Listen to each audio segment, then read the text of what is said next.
A young reporter thought he could humiliate Clint Eastwood, but he never saw this comeback coming. The ballroom at the Beverly Wilshire Hotel radiated elegance. Crystal chandeliers cast a warm, golden glow over the gold-trimmed walls. The air was thick with the scent of aged whiskey, expensive perfume, and a quiet tension that always settled when Hollywood's elite gathered. Guests in designer gowns and tailored suits floated between tables, exchanging industry gossip, forced laughter, and backhanded compliments. Some genuinely supported the cause, veterans' mental health initiatives, but for many, it was just another night to be seen, to reinforce their status. Then, Clint Eastwood walked in. No entourage, no grand entrance, just dressed in a well-fitted black suit, hands casually tucked into his pockets. At 94, he moved slower, but there was something in his posture, in his sharp gaze, that commanded respect. Conversations faltered, eyes subtly turned. He wasn't the kind of celebrity people fawned over. You acknowledged him. You respected him. He approached a small group near the bar, shaking hands with old friends, leaning in to hear their words over the soft jazz in the background. He wasn't one for small talk, but when he listened, he made people feel heard. Across the room, young journalist Brandon Keller watched, eyes locked on Eastwood. He wasn't famous, but in political commentary circles, he was gaining traction as a fearless voice of the new generation. His sharp critiques of outdated conservative figures had earned him a strong social media following, and tonight he saw his chance. Eastwood was a relic of an era that no longer fit Hollywood's progressive narrative. Keller didn't want a discussion. He wanted a takedown, a viral moment. He adjusted his tie, steadied his phone, and hit record. As he made his way through the crowd, the energy at the bar shifted. A few guests instinctively stepped back, sensing an impending confrontation. Eastwood, mid-conversation with a war veteran, barely acknowledged Keller's approach. That only fueled the young journalist's determination. He cleared his throat and spoke, voice loud enough to draw attention. "Mr. Eastwood," he said, flashing a tight-lipped smile. "Brandon Keller, the Sentinel Review. Mind if I ask you a few questions?" Eastwood gave him a brief, unreadable glance before turning back to his conversation.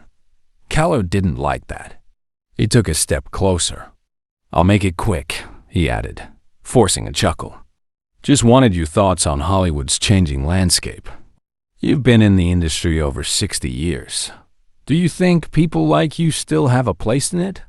The subtle jab hung in the air, the words "people like you" heavy with implication. A few guests nearby turned their attention to the exchange, and even the bartender paused mid-pour. Eastwood looked at him, steady as ever, deciding whether or not Keller was worth his time. Keller pressed on. "Hollywood is evolving the outdated masculinity, the conservative values. A lot of people think it's time to move forward. That guys like you are out of touch with what modern audiences want." There it was. The line Keller had been waiting to deliver. He could already picture the headline. Clint Eastwood finally called out. But Clint Eastwood wasn't stumbling. For a long moment, he just stared, not with anger, but with a silence that made Keller question his approach. Then, Eastwood sighed, not from exhaustion, but from utter disinterest. He took a sip of his drink, set it down, and finally spoke. "You rehearsed that one?" A small chuckle rippled through the crowd.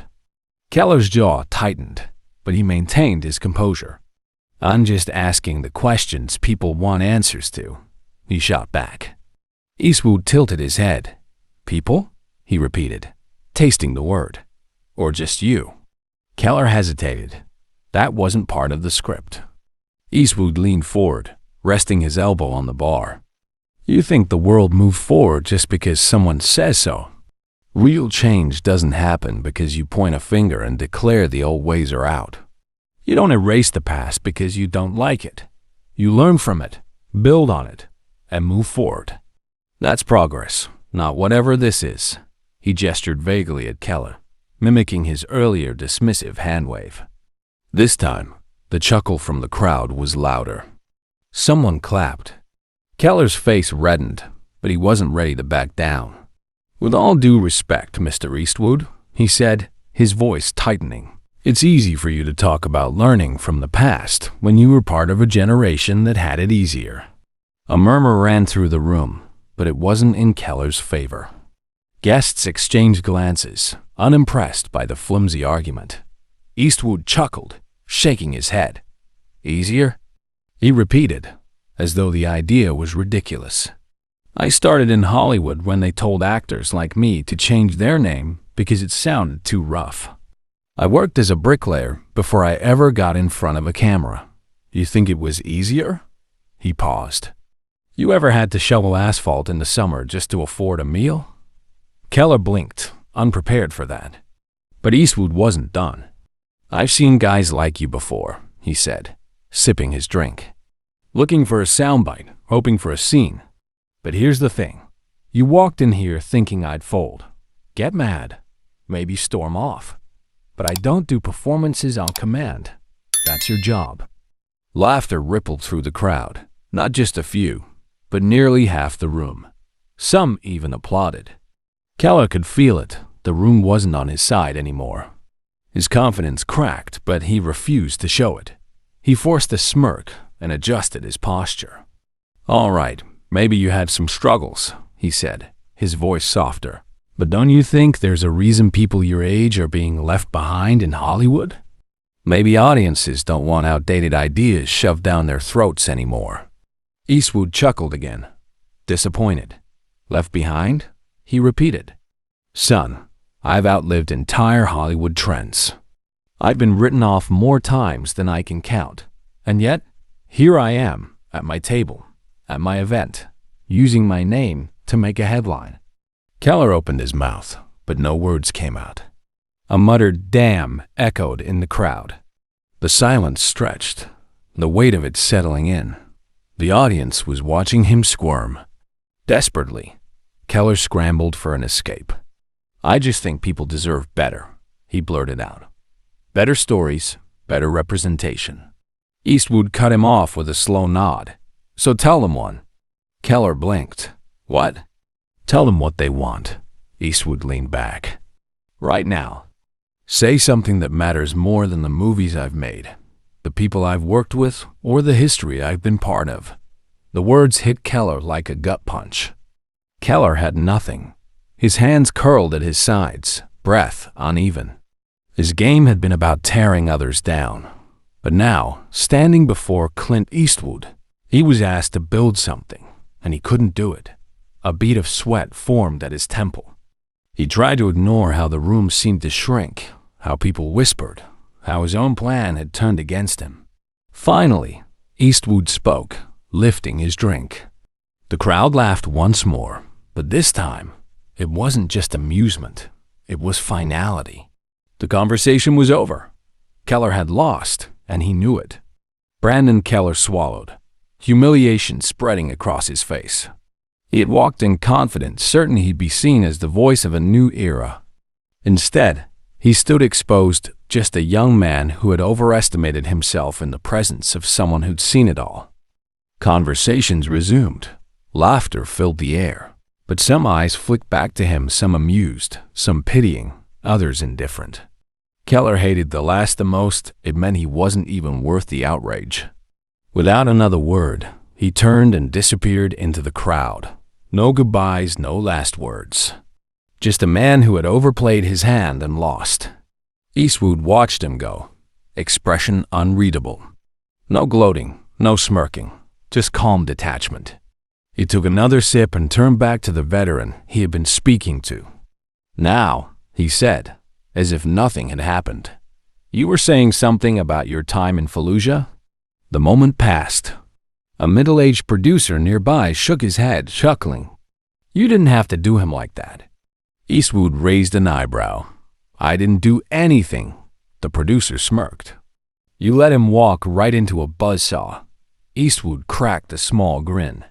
"He walked into it himself. I just didn't move it out of the way." The producer laughed, nodding. They'll twist this, make you look like the bad guy. Eastwood shrugged.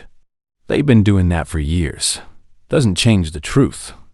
Across the room, a guest muttered, "These people really think they can out-talk Clint Eastwood." The friend chuckled, shaking his head. They keep trying, but every time, the outcome's the same. The night carried on, champagne flowed, deals were whispered. But one lesson lingered. It wasn't about politics, generations, or winning. It was about wisdom versus arrogance. Eastwood had seen it all, and he understood. The loudest voice in the room is rarely the most powerful. Brandon Keller was part of a world where performative outrage was currency, where calling someone out was easier than doing something meaningful. He thought he could walk into a room, throw around buzzwords, and tear down a legend. But the problem with tearing something down is that it doesn't mean you've built anything, and that was Keller's mistake. He spent his time waiting for someone else to fall instead of learning how to stand on his own. By the time he slipped out of the gala, he was just another name in a long list of people who had underestimated the old cowboy. Clint Eastwood didn't need to prove anything. He never did. He let his work speak for itself, let time be the judge of what mattered, and let the people who tried to erase history fade into irrelevance on their own. Because in the end, it's not about who screams the loudest. It's about who actually has something to say. The world is full of people looking for their gotcha moment, quick to criticize, quick to cancel, but slow to actually contribute. But here's the truth. Tearing someone down doesn't make you important. Building something real does. Let me know what you think in the comments. And if you appreciate stories that remind us why wisdom still matters, hit that subscribe button.